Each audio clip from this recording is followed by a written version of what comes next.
Welcome back to Textiles and Treasures. In today's video, I'm going to share all of the amazing items I picked up at a local estate sale. I went to this estate sale because it looked like they had amazing textiles and I had one of my best finds yet. I also managed to find a ton of vintage glassware stored away in the basement, as well as some really cool vintage planters. This was definitely one of those estate sales where I had to dig and it was totally worth it. Let's get started. First things first, let me share a little backstory. Like most people, I look at the estate sale websites and I take a look at all the pictures. I wasn't sure if I was going to find very much I was interested in. And once again, I proved to myself that some of the best finds are the ones that aren't in the pictures. I think I was number 56 and they were only letting about 30 or 40 people in at a time. After about 10 or 15 minutes, I was able to get into the estate sale. So I decided to head upstairs to see what I could find. To be honest, at first I didn't see much I was interested in, but then I decided to look a little more closely. So I walked over to a rocking chair and lifted up a crocheted Afghan and was really shocked and surprised by what I found underneath. I found this amazing handmade blanket. As you can probably see here, the squares have been knit. It looks like they've all been crocheted together, and then flower designs were added on top with embroidery. Take a look at some of the panels on this blanket.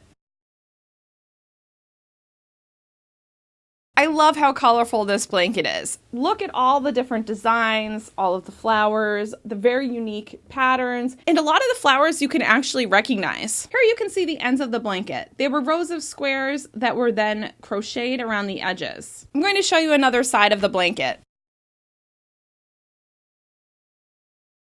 As you can see, there are so many amazing panels to look at. There are certain flowers you can recognize, and it is just so colorful. At this point, I could have left the estate sale happy. I was so excited to find this hand-embroidered blanket. As an embroidery artist myself and someone who also loves knitting, I really appreciate all the time and effort that went into making this blanket. This blanket didn't have a price on it, which made me a little bit nervous because sometimes that means you could pay a lot for those type of items, especially seeing what the other quilts and blankets were going for. The next thing I picked up at the estate sale was this wooden stool. I really liked the wood of this particular stool, and I liked that it had some nice solid legs on it. This table was hiding underneath a large ceramic figurine, and when I took it off, I really could appreciate how beautiful the wood was on this stool. You can see it a little bit here. I definitely can't resist little wooden tables and stools, and this was only marked $5, so that definitely was coming with me. I continued to browse through the upstairs, but really didn't find very much. The bedrooms had been pretty cleared out, so then I headed downstairs into the living room where there was a lot of glassware and other items to sort through. On the coffee table, I spotted this vintage console bowl. I had seen this in the pictures, but wanted to take a closer look once I got there. This console bowl was marked $5, and that seemed like a reasonable deal for something of this size and shape. I didn't notice any sort of chips or cracks around the edge. Only when I got it home, I realized that there is some roughness on the bottom edges, but nothing that's visible. It's just something you can tell by feeling it and touching it. I was looking at the bowl closely, trying to understand what the pattern was, trying to figure out if this is perhaps made by Cambridge or by Haeger or by another glassmaker of the 1930s. There was a gentleman sitting nearby on the couch that either worked for the estate sale company or was running security for the estate sale company, watching people closely, and he told me that he recognized this pattern and it was by Haeger. Just out of curiosity, since I hadn't found anything by Haeger, I decided to get it. I did like the floral design in the basket. However, when I got this home and I did a little research, I found out that this is by Martinsville and this is called the Meadow Wreath pattern. You'll also see it listed online as flower basket because that's what you see in this design. This actually works wonderfully as a fruit bowl, something you can keep on the kitchen table, and I think it was worth it for $5. About a month later, I was surprised to see this at Goodwill because I had never seen it before and they were listing it for $4. Also in the living room, I spotted this pewter deer.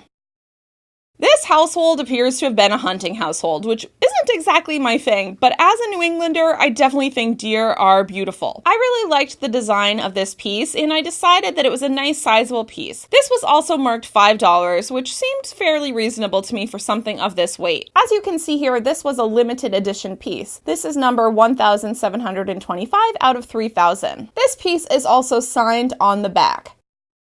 And on the bottom, it says that it was made by Hudson Pewter, and this is the doe and fawn piece. Similar to the console bowl, I decided to get this out of curiosity. I don't know much about pewter, I don't know much about its value, and I thought this piece looked interesting. Like I said, this piece was marked $5, and it seems like they sell for about $20 online. One thing I noticed in the photos of the estate sale is that there were crackle glass pictures in the windows. As it turns out, there were actually 2 windows, but I only managed to get close to one because of all the items in the way and all the people browsing. These crackle glass pitchers were marked $3 each. If they had cost a little less, I may have bought more of them. But I decided that this interesting brown shade was something I wanted to add to my collection. I don't have anything else like it in my crackle glass and glass pitcher collection. This is a pretty sizable piece. It has some weight to it, and it has the rough pontil mark here on the bottom, and I think it was worth $3. Walking through the kitchen and the dining room, I still didn't see any glassware I was interested in, but I headed over to the Christmas items that were in the foyer. I don't know about you guys, but I don't really like picking up Christmas items that seem really sentimental. I feel like those things are personal and they should stay with the family. I personally love all my family Christmas items and will treasure those and use those for as long as I can. However, I do like finding ornaments that seem unique or interesting. I saw these 2 boxed ornaments and decided to look at them. As you can see, they say Winter Lace by Tamerlane,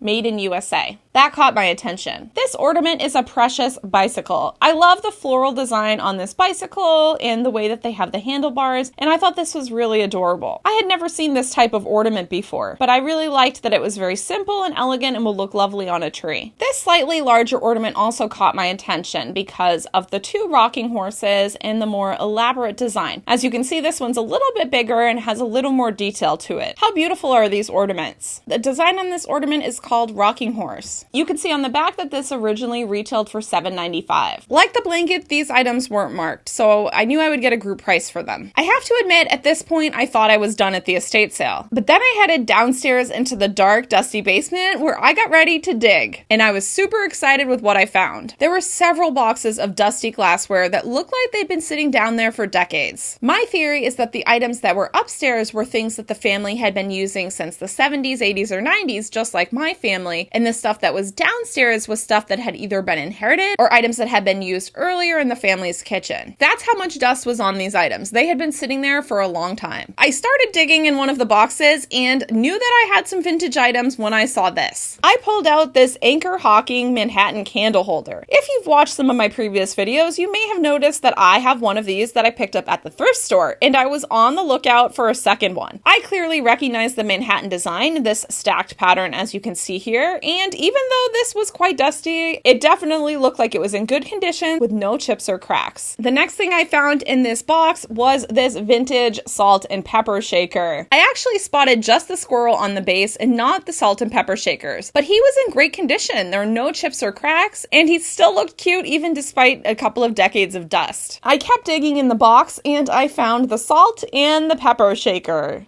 I was also really excited to find that these were in excellent condition as well, no chips or cracks, and they still had their stoppers. I just thought this entire set was so adorable, and I knew that it was vintage because I had spotted a similar one in another video on YouTube. You may remember that I love squirrels, so this was definitely coming home with me. I kept digging in the box, and I found some beautiful vintage vases, also not broken whatsoever, despite the fact that they were just laid delicately in a box, no paper, nothing to protect them. I really liked this hobnail style blue vase with some stretching of the hobnails and this really interesting shape. Like I said, everything in this box was under a coating of dust, but this cleaned up beautifully, and I just think it's so unusual and interesting. There's no marks on the bottom of this vase, and I haven't done enough research to figure out who makes it, but I definitely love blue. I love this color, and I thought this would look lovely with my colorful glass collection. I also found this vibrant yellow vase, as you can see here. This is a bright yellow color with some white streaks swirling around the top, and it has a really neat top, as you can see here. This vase is marked on the bottom, and it was made by Lefton. I didn't have any yellow vases in my collection, and I thought this was really unusual and interesting, so I decided to get this too. I also decided to pick up this clear bud vase, as you can see here. This is a fairly tall piece, and what drew me to it was the roses that you can see around the base here. I really liked the rose pattern around the base. I thought it made it a little more unusual than some of your average clear glass vases. I was also amused by this iron hurry sign or or wall hanging. I can't think of the right word for what this is, but I just thought this was really cute. I liked the design. I thought it would be interesting to put on a little tiny space by the door just to remind you to get moving. Speaking of random items, I decided to pick up this vintage scrub brush. This was also in the box with all the glassware. I thought this was interesting because it says Lola, West Germany. I like these old scrub brushes, anything that's used to clean out kitchenware. And considering its age, it was still in pretty good condition. I moved on to another section of the basement and continued digging in boxes. In one of the boxes, I found this set of vintage glasses. These are marked Anchor Hocking on the bottom with the anchor symbol, and they're a very interesting pattern. It's kind of like an early American pattern. I actually haven't been able to find any like these online. I am not sure what the keywords should be. I found similar ones, but nothing with this simple white color and this early American design. I liked that this little horse said ice. I'm not sure if these glasses came filled with jelly or something like that. I don't really know that much about vintage glasses. This is the first set I picked up. As you can see, I got 5 of them. I also found a set of very simple Hazel Atlas glasses, as you can hopefully see here. These glasses have a very simple design along the rim. When I showed these to my mom, she said that these were probably jelly jar glasses. I don't know, but I really like them. They're solidly made. They're perfect for juice or some other drink, and I really liked them, and I decided I was going to take them home. As you can see, I found 4 of these glasses. I also found this vintage food mill, as you can see here. This is marked Food Mill by Foley,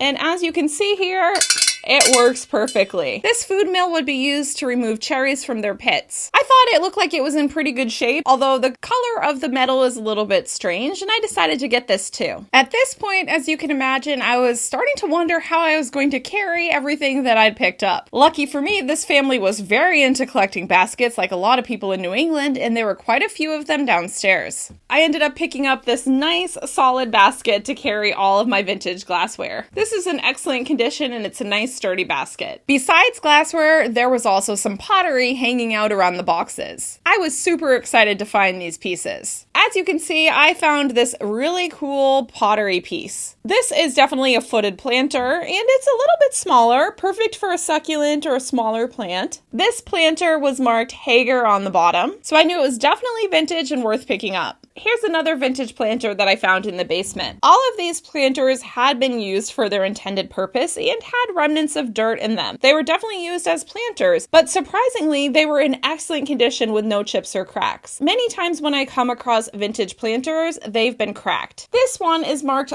UPCO or UPCO USA on the bottom. I really liked the ridge design here. This has a really cool look to it. I also found this larger yellow planter. When I first saw this one, I wasn't really sure what to make of it, but as you can see here, there's a design etched into the pottery, and there is brown speckling in the glaze. It's supposed to be there, it is not dirt. I liked the bottom of this planter and thought it was really cool, very cheerful and colorful. Can you believe that this one also has no chips or cracks? On the bottom, this is marked CP with a dash followed by numbers marked by another dash and USA. CP stands for Cookson Pottery. This was another cool find. Yes, there's still more. I also found this cool basket weave planter. This is more of a forest green color here, and I love the way the glaze falls within the design. All it needed was a nice cleaning, and on the bottom it is signed brush. I recognize the brush signature from a piece that I saw at a thrift store selling for about $7 or $8. I wasn't sure what I was going to pay for this. Last but not least, I got another drip glaze planter. As you can see, this one is also in excellent condition. It just needed to be cleaned, and it has a really cool design around the bottom, and I love the way that the glaze hangs around the edge. This planter is also signed brush. Speaking of garden items, I decided to get this cute little garden sign here.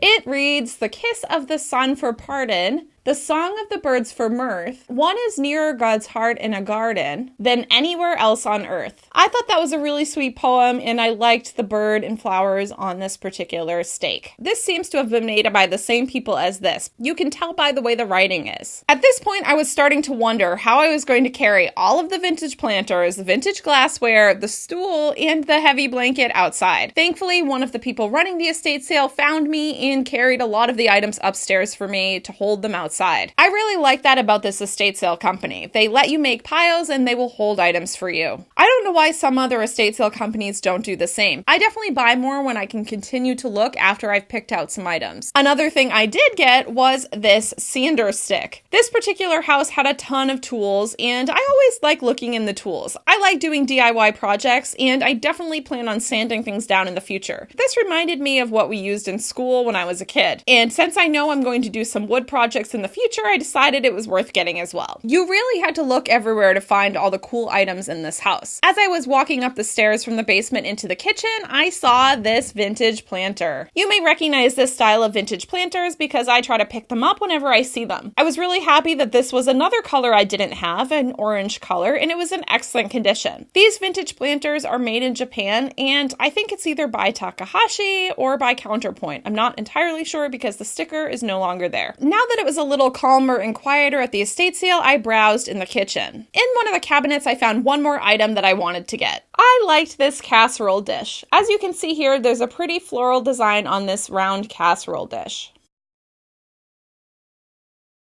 I thought it was really nice. On the bottom, it is marked Daylily by Seymour Manning. I also managed to find the lid for this casserole. After walking through the house one more time to see if I missed anything or if anything else was uncovered, I decided that that was everything I was going to get at this estate sale. I walked outside to find out how much I spent. How much do you think I paid for all of the unmarked items? Did I get a good deal? When I asked the person in charge how much the blanket was, he said he wasn't sure. He named a price of $15, which I thought was reasonable. I did expect to pay about $20, but I thought because I bought so much more, it might be a little less. And that seems to be what ended up happening. In the end, I paid $25 for the rest of the unmarked items. I thought that was an amazing deal because I got 5 vintage planters and tons of glassware. That means I spent a little under $1 for each of the items. Let me know if you think that was a good deal. I don't know about you guys, but it sometimes makes me nervous when items aren't marked. Sometimes you get an amazing deal like I did at this particular estate sale, and sometimes you pay up. It really depends on the person, it depends on their mood, it depends on the way the estate sale is going. I guess that's just part of the fun of estate sales. Leave a comment and let me know which item from this estate sale was your favorite. Obviously, my absolute favorite item is the embroidered blanket, but I also love this squirrel salt and pepper shaker, as well as all of those really cool vintage planters. Thanks again for stopping by my channel. If you like this video, please give it a thumbs up and be sure to subscribe so you don't miss any of my future videos. In my next video, I'm going to show you what I picked up at the flea market down the street, as well as another yard sale and a trip to Goodwill. This was definitely a day for spending. See you in the next video. Have a good one. Goodbye.